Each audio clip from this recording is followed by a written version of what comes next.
Bonjour, bonjour et bienvenue sur le plateau de Bâti Journal TV. Nous sommes à Nancy, Nancy Forum Bois Construction. Et avec mes deux invités ce matin, nous allons parler acoustique et biosourcé. On va parler aussi des géosourcés. Louison Méhu, bonjour. Oui, bonjour. Louison, vous êtes responsable technique acoustique chez Ecoya. Ecoya, qu'est-ce que c'est ? Ecoya, c'est un bureau d'études pluridisciplinaire dans le secteur du bâtiment, avec des pôles de compétences en environnement, en thermique et en acoustique que je représente aujourd'hui. Alors, on va en parler tout à l'heure. Élise Valadier à côté de vous, bonjour. Élise, vous êtes également ingénieure, vous êtes chargée de projet expert chez AIDA Acoustique. AIDA Acoustique.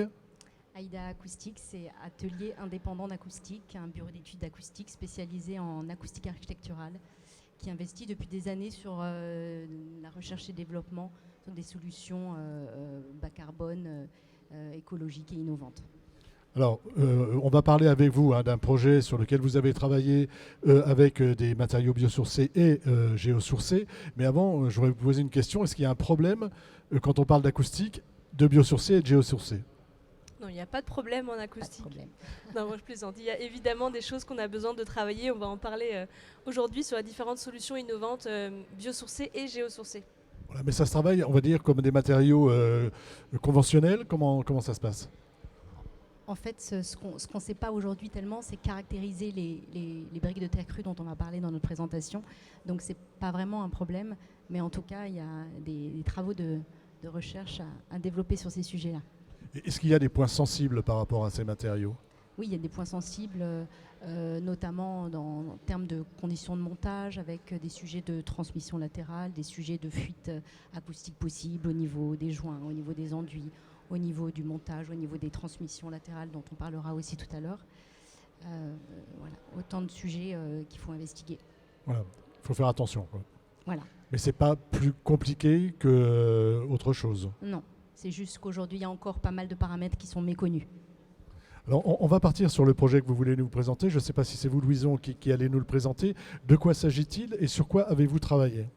Alors, c'est un projet de construction de 91 logements, donc à Cornebarieux en Haute-Garonne, avec des éléments porteurs en bois, en béton, en briques de terre crue, en briques de terre cuite, qui intègrent des isolants biosourcés.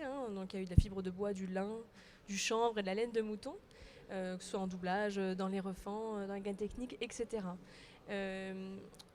Aujourd'hui, on va parler particulièrement des deux bâtiments qui contiennent des éléments porteurs en briques de terre crue. Ça, c'est ce qui vous intéresse. Alors, on a travaillé sur le bois aussi, mais aujourd'hui, on fait quand même un petit focus terre Voilà, crue. vous faites un focus. Pourquoi faire un focus là-dessus ? Qu'est-ce qui est intéressant ? Et qu'est-ce que vous êtes allé chercher avec ces murs de refend en briques de terre cuite ? Alors, c'est un... De terre crue, excusez-moi. De terre crue, oui. Donc, c'est une solution qui est quand même assez innovante. Comme le disait Elise, qui est en cours de caractérisation. On a des éléments qui viennent de laboratoire. On a quelques retours d'expérience terrain. Et c'est ce qui nous intéresse particulièrement dans ce cas-là aujourd'hui. C'est justement pouvoir se nourrir des cas, des cas existants. Parce que les bâtiments sont déjà construits. Ils ont été Il y a livrés en des septembre personnes dernier. qui vivent dedans. Et vous, en fait, vous mesurez ce qui se passe à l'intérieur, c'est ça ? Après avoir fait la conception, le suivi de chantier, on a fait les mesures à réception, donc Ecoya et AIDA conjointement, pour caractériser cette solution-là une fois mise en œuvre dans le logement. On est au niveau des réglementations. En fait, on cherche à atteindre la réglementation classique, Oui, acoustique, exactement. entre deux logements, c'est ça ? C'est ça, avec un focus particulier sur le critère d'isolement au bruit aérien entre logements, justement séparés par des refends en BTC. Alors, comment vous travaillez, par exemple, sur un sujet comme ça ? Qu'est-ce que vous faites ? Expliquez-nous, parce que franchement, on n'en sait rien. Alors la conception, c'est Louison, donc je vais Oui. te laisser présenter Donc, peut-être. en phase conception, on va s'appliquer sur justement ce qui existe déjà. C'est ce qui est le plus un challenge dans cette solution-là, c'est qu'on n'a pas énormément de retours d'expérience. Donc les éléments qui sortent de laboratoire, la densité du matériau, ce qu'on est capable de retrouver à droite à gauche comme cas équivalent, l'épaisseur du matériau, la densité du matériau, tous les éléments qui vont venir traiter les transmissions latérales. Qu'est-ce qu'on a comme doublage, qu'est-ce qu'on a au plafond, qui vont venir compléter la connaissance de l'isolement aérien qu'on veut respecter entre deux logements. Ensuite, on va venir suivre ces éléments-là clés en chantier, vérifier la bonne mise en œuvre du faux plafond dans les combles par exemple, venir suivre ce chantier qui est quand même un petit peu exceptionnel, il y en a quand même rarement en briques de terre crue, donc venir suivre étape par étape, et ensuite la phase de mesure où on vient vérifier ce qui s'y passe en vertical, en horizontal, dans ces deux bâtiments-là. Oui.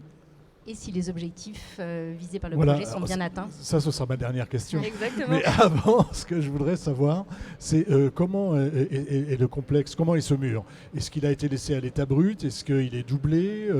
À quoi il ressemble? Est-ce que vous pouvez m'expliquer à quoi ressemble ce mur de Je pense même que vous avez peut-être une photo dans a la une photo présentation, mais disons que dans les villas, il a été non, laissé... c'est pas celle-ci, ça c'est la présentation des bâtiments. Il a été laissé Voilà. brut d'un côté et enduit de l'autre, et dans le semi-collectif, le bâtiment intermédiaire, il est enduit des deux côtés. Là, donc, c'est une représentation justement de ce brique de terre crue avec des briques qui font 1,20 m de long, 40 de haut et 30 cm de large, et les joints qui font 2 cm d'épaisseur. Le problème, c'est les joints avec l'acoustique. Oui, d'autant plus là, dans cette configuration-là, où les joints sont épais, 2 à 3 cm, c'est un énorme. joint, c'est de nature poreuse, c'est une densité moins importante que celle de la brique, et donc potentiellement, c'est un point de fuite. Ça peut être un point de fuite ou quelque chose comme ça, en tout cas. Tout à fait. Donc, on a un mur qui est laissé à l'état brut, qui n'est pas doublé, donc on n'a pas de complexe acoustique, on n'a pas d'isolant acoustique, on a juste ce mur qui est éventuellement enduit ou pas, c'est ça, hein? C'est ça, oui. Alors, avant, on va dire théoriquement, est-ce que ce mur isole bien des bruits aériens entre deux logements? D'après ce que vous avez, quand vous avez travaillé là-dessus, en théorie. Je ne sais pas qui... Alors, on avait plusieurs configurations de logements testés. On avait des configurations de séjour mitoyen, donc sur le plan horizontal, des configurations de chambres mitoyennes au rez-de-chaussée et au R+1 sous comble dont tu parlais, et des configurations bien évidemment de logements superposés. Donc c'est ces trois configurations qu'on a testées, qu'on a mesurées, avec des résultats assez disparates suivant les configurations. Sur les séjours, on n'a pas de sujet, on a même des résultats satisfaisants. Donc on a donc un refend de 30 cm de briques de terre crue qui sépare deux séjours, et on obtient des résultats largement supérieurs en tout cas aux exigences réglementaires. Si jamais ils me prenaient l'envie de taper sur le mur pour dire à mes voisins de faire moins de bruit, est-ce qu'ils entendent ce bruit? Est-ce que moi je peux entendre éventuellement les ados qui mettent la musique un peu fort ou pas? Bon, alors si vous tapez sur le mur, c'est un élément qui n'est pas traité par les bâtiments de logement. Ça aurait été pareil en béton, c'est-à-dire que le mur n'est pas désolidarisé, les chocs se transmettent à travers la structure du bâtiment. Là, ce qu'on va vérifier avec l'isolement, c'est justement les bruits de voix, les bruits de télé, la musique. C'est vraiment l'air qui fait vibrer la paroi, qui fait vibrer l'air derrière.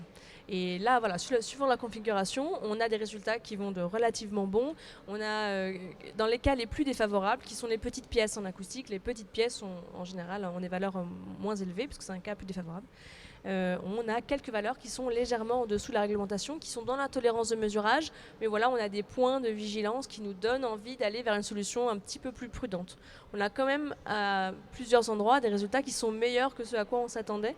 Donc même dans les petits volumes aussi. Même dans les petits volumes, on a des valeurs qui sont parfois meilleures. Comment vous expliquez? Alors, les journalistes ont l'habitude de parler de ce qui ne marche pas, des trains qui n'arrivent pas à l'heure.